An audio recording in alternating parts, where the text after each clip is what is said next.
1060 bureaux de vote sillonnés à travers le pays par 250 membres du réseau des observateurs citoyens lors du scrutin référendaire du 16 novembre. La Chambre technique, composée de 22 membres, collectait et validait les informations transmises par les observateurs avant de les transmettre à la Chambre analytique qui synthétisait et transformait ces données en informations exploitables. Ces analyses étaient ensuite présentées à la Chambre politique, composée de 12 membres, qui formulaient des communications officielles, établissaient des relations stratégiques et lançaient des alertes en cas de nécessité. Un bilan jugé largement positif par la coordination technique ayant centralisé les données, ceci grâce au système Kobo Toolbox.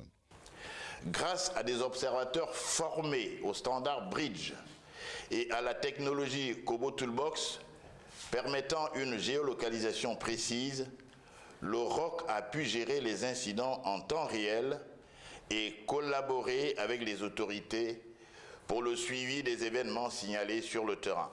Pas d'incident majeur à noter durant le déroulé du scrutin. L'accessibilité pour les personnes handicapées demeurait parfois complexe, en particulier dans les bureaux situés à l'étage. De même, la signalétique dans les centres de vote n'était pas toujours adéquate. Les listes n'ayant pas été affichées à l'entrée de certains bureaux de vote, des électeurs ont dû chercher pendant plusieurs minutes avant de trouver leur bureau de vote quand d'autres n'y arrivaient pas. Les enveloppes prévues pour le référendum se sont révélées peu pratiques à manipuler pour de nombreux électeurs. Un constat a également été fait concernant le nombre élevé de cartes d'électeurs non distribuées.